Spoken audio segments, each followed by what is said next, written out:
Ang atong ebanghelyo is highly theological. Lawom nga pagtulunan sa Ginoo. Nakasabot mo ani? Niingon si Kristo, ako ang dalan. Mao na iyang giingon sa una natong nabatian. Nya ang muari kanako iya ko nung hatagan o kinabuhi nga way katapusan. Karon iyang giingon dire, walay muari kanako gawas kon siya sa gingon niya dire, gawas kon ang amahan nga nagpadala kanako magdani kaniya. Sa ato pa kisa may nauna, si Kristo o ang amahan? Kisay nauna ba nga ni sa atong kinabuhi, si Kristo o ang amahan? Mas nauna ang amahan nga ni sa atong kinabuhi. Kay danihon man o sa atas amahan aron ta moduol ni Hesus. Nya napagisig quote diri nga niingon ang mga propeta ang tanang tao tudluan sa Dios. Ana, sa to pa wa pa si Kristo moabot sa atong kinabuhi tudluan atas Ginoo. Nya ang mamati sa amahan ug makakat-on kaniya muari kanako mo na ingong Kristo. So kini di ang pagduol sa Ginoo mga igsoon, dili di ni ato nga kabubuton, dili ni kung kita lang di kita kaduol sa Ginoo. Ang kani di ang pagduol sa Ginoo bunga ni sa atong pagpamati sa Ginoo nga nagsigig tudlo nato sulod sa atong kinabuhi, sa atong hunahuna o sa atong pagbati. Di ba naman ginaingon nga, kana bang murabita kag danihon ka ba? Ang ka, lahi man akong bation kung to ako simbahan. Mura man og kanang sana gaan inighuman amo adto na ko sige simbahan kana mo na ipagbati or moingon sa ka mura man ko og magiyahan kung unsay maayong buhaton basta magsige kog basa sa Biblia, lahi magsige kog basa og kaning mga sinulat sa mga politika or mga aning mga newscaster nga magsigig highlight aning mga violence, kaning away, mga marites. Lahi man mura magbugat akong paminaw, magsige na kog basa sa aning kuan Biblia. Hangtod yun, paduol na yun kas Ginoo ni Kristo, mo na mo end up yun ka nga magpabunyag. Magpabunyag ba? Mo na ang nahitabo sa unang pagbasa, ang eunuko. Wa pa mo abot niya ang bunyag, sige siya basa. Kaya ganahan man siya maminaw sa, marabag doon na siya bation ba nga magbasa sa pulong sa Ginoo. Wa siya magbasa newspaper pag uli niya, ang Bible. Pero wa kay siya kasabot. Mo to ang Espiritu Santo nga mo'y nagmando sa kinabuhi na ni Felipe, usa sa mga apostol ni Kristo. Ingon gugda ng karwahe kay hiner na mudagan karwahe labi nagdaghag karga. Siya dagan na dito niya abay ng karwahe. Sunod lang po siya Felipe. Hangtod nangutana ang kadtong eunuko. Ayang gipangutana, kasabot ka na imong gibasa? Unsaon pagkasabot nako, way mo pasabot nako. Hangtod gipasabot niya. Niingon gyud ang eunuko niya, bunyagi ko. Una moingon ang uban, og sundon taning maong paradigm, moingon dayon ang uban. Niya ayaw na bunyagi ang bata kay wa pa man nakasabot. Ano? Sakto dili. Sakto kung kani nga maong paradigm. Pero doon naman sa giingon si Kristo na hangga sulti. Katapusan dayon yang sakas langit na ana sa Mateo chapter 28. Ingon si Kristo, bunyagi ang tanang katawhan sa tibuok kalibutan. Muna siya. Nya kana imong anak nga bag-ong gianak unsa man na itoy o tao? Bunyagi man ang tanang katawhan. Di nataw naman na mo tatang imong natay adlawng natawhan. Kay mo'y atong pagkatao, pag anak na to, ibaw na, tao. Bunyagi ang tanang katawhan niya. Ang sumpay, og tudloi sila sa tanan nga akong gisugo kaninyo.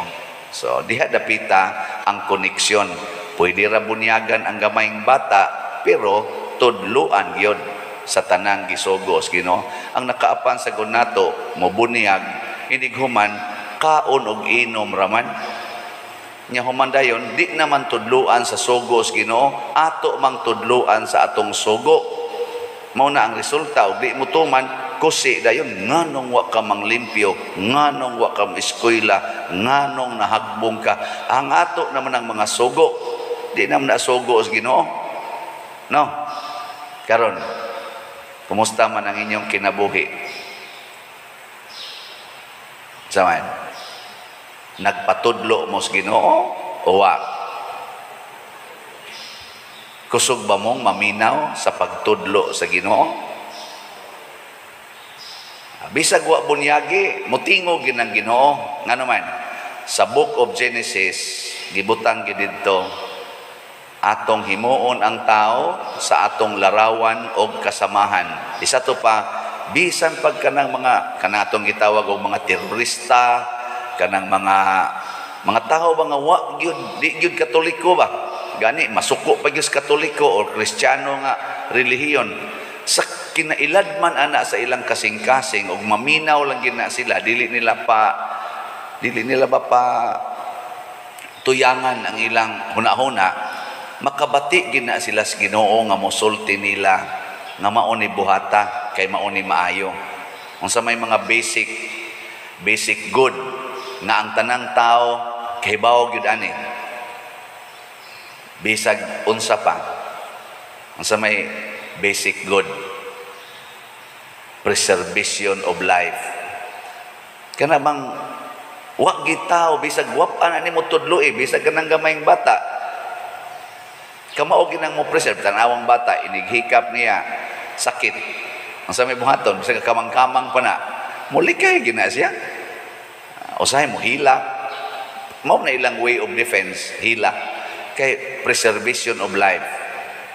Ang nakaapan lang kung sudla na tagyawa, ang atong buhaton ay preserve my life by killing your life.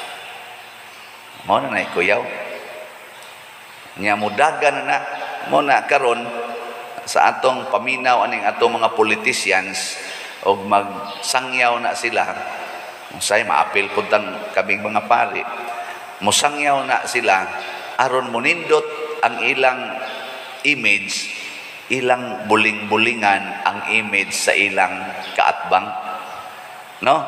Kabantay mo? Mao na sila yung mga yawanon. Kana bang magsigi og buling-buling sa ilang katawhan aron monindot ang iyang image. Parehara sa tingali na nimo, basig naiuban manugo, suya mo siya siyang kaatbang nga balay nga nindot kay pagkapintal ang kural, magsugo siya mga buangon, bandali na ninyo aron mas nindot ang ako. Wala wiris-wirisan din dito sa mga buangon o kanang sana kanang pintal siritan, habati na kayo yang kural, ang imo na mo imo nindot naamtana, di ba? Natay kinaiya kanang gitawag nato sa Pilipino og crab mentality. Na kana bang kabyunan ti ka para patas ta, libakon ti ka aron patas ta. Na kana Padersiano may kay na mo baligyag slat gibulsa man niya. Ano? Yatuo de kag naanas project. Oy, kawatan na Padersiano. Pila ka na kamilyon ang gikawat ana diha nang kolekta. No? Ana. Haron mabati. Niya sa may buhaton. Og naay mo murag mo kabyo nato sa may atong buhaton. Muadto ta ni Kristo. Mao na nang panahon na nga si Kristo mopakita nato sa iyang tinuod nga gahom. Una si Felipe Nilikay siya sa kadtong mga tao nga buot mo patay niya dito sa Jerusalem, pero nagsunod siya sa Espiritu Santo.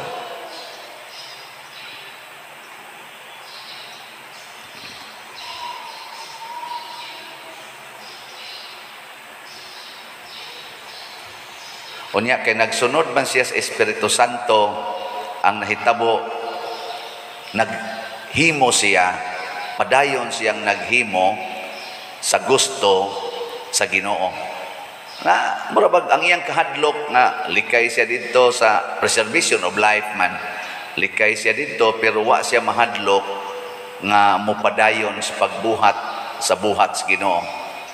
Munang ako nang balik-balikon kining mga magtiayon ang kuan gyud ang ato gyung ma-appreciate anang inyong kinabuhi kana gyung moingon sa kasakit o sa kalipay, di ba?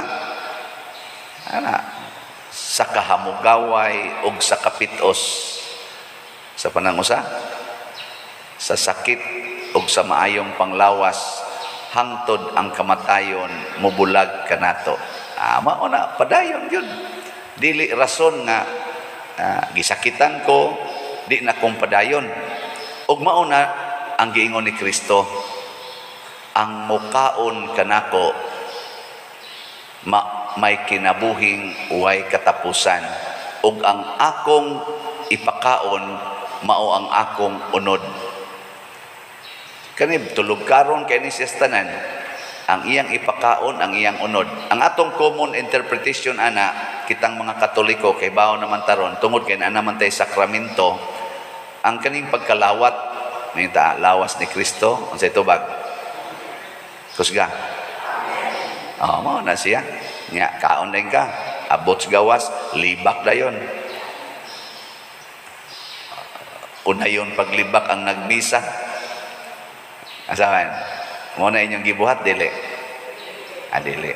Nigabot sa balay, wap agani ka pamahaw, gayaw-yaw na, ngadtos mga anak, mga apo.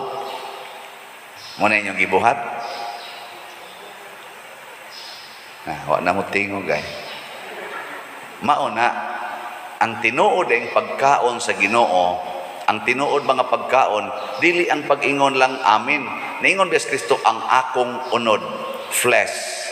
Unsa may gibutang sa unang chapter sa kang Ebanghelyo ni San Juan. Kani chapter chapter 6. Ang chapter 1 niingon si San Juan ug ang pulong na himong tao. Sa in English na siya giingon pagsulti, and the word became flesh. Sa ato pa di ay, kung maingos Kristo, ang akong unod, mao'y akong ipakaon, pasabot ana, ang iya din ng pulong nga gisulti. Kaya ang iyang pulong, nahimo namang flesh. Muna kung mukaon tanya, maingon tang amin, pero magsalikway tas iyang pulong, wa na ikapuslanan. Wa yun. Nag-ingon des Kristo, nga pagyaw-yaw mo sa inyong mga anak. Naingon? Niingon des Kristo nga, sige mo og kanang panglibak ka ng inyong mga silingan. Na na, pulong din ng Kristo. Niingon des Kristo nga, pangural mo sa inyong balay. Na na. Niingos Kristo nga, paningil mo ng utang. Na na. Niingon des Kristo nga, ayaw mo palit og slat. Sa may giingon ni Kristo, ihatag ang tanan ngadtos mga kabos. Ana, di ba? Unya kaya nga tong simbahan karon kabos man kaayo nagkinahanglan man og 50,000 kaslats. Di kamo palit. Di wa na kamo sunod sa pulong sa Ginoo. Ginuton taning kwarta pa dire. Ang pulong sa Ginoo ning Ginoo hatag gid tanan. Ikaw niya, mamatay ko kay wa ko'y kaon. Ingos Kristo, bulahan kadtong mamatay, uban ka nako, kay mabanhaw sad, uban ka nako. Di ba? Napulong goda niya. Ingon siya, kinsa tong maniguro pag amping silang kinabuhi, kawad-an ini. Katong maniguro ba pagluwas ba sa kinabuhi, kawad-an ini. Apan kadtong magpakamatay alang ka nako, makabato ni ini. Unya alang din as Ginoo padir palitag slat para ni simbahan. Ang Ginoo man na mao bitaw sila si Felipe, sila si San Pedro ug ubang pang mga kauban, apil na si Pedro Calungsod, Lorenzo Ruiz, nagpakamatay para sa simbahan. Literally, nagpamartir para sa simbahan. O kaning atong paghatag o tabang sa simbahan o sa katawhan sa simbahan, mauna na'y pagpakamatay o makalipay na sa Ginoo. Muna na ang pulong, muna na ang atong pagkaon, niya dili na ta mga matay tungod ana. Tanawa ni Rong na naggubat sa ilang mga pulong, nagpinatyanay, tanawang mga naong di na magtinagdanay. Hasta diha sa mga group chat, na group chat sila, kay grupo sila, group ba niya, naapil ra ba sa group chat niya, og akong basahon ng ilang communication, kasigig away kay lain-laing partido, na kani mga matay kining relasyon ani madugay. Ay, sige man yung dili oy sayop ka, ayaw sa diha pagkuan, kabugo sa nimo ana. Hantod karon ingin ana lang yapon ka kabugo. Ingon sa ikaw bright man ka ngano mao man na imong ga. Ingin ana gud hastagon mga banag asawa na nag-away. Ngano man di naman si Kristo ang ilang tumong, ang ilang namang kaugalingon. Di naman si Kristo di patay gyud. Tanawa ng asawa nga luwason niya iyang kaugalingon, siya ra gyud kaon-kaon sa iyang sweldo, di niya ihatag siyang bana. Niyang bana sad siya ra say pahimo siyang sweldo, di sa ihatag sa asawa. Unsay mahitabo ana? Sa madugay sa madali, patay gina ilang relasyon. Uga ka na sila mga naong. Pero kanang maghinatagay gyud, hinatagay gyud sa sweldo, maghibaw-an na niya, dungan sila kaon sa ilang kinitaan. Mag-anam nagkanindot ang ilang relasyon, isip pamilya, kinabuhi sa kalipay, kalinaw o katagbawan sa kinabuhi. Satisfaction. Nakaron, paminaw nako ambot sa mga politicians, kinsa karon nila ang donaaning kalinaw, kalipay o katagbawan. Basig na aron nila ang karatol, kasuko, sa pamilain, kahingawa. Mayroon man kong gitutukan, so hunong na lang ko Basig lahi inyong pamaagi. Sige.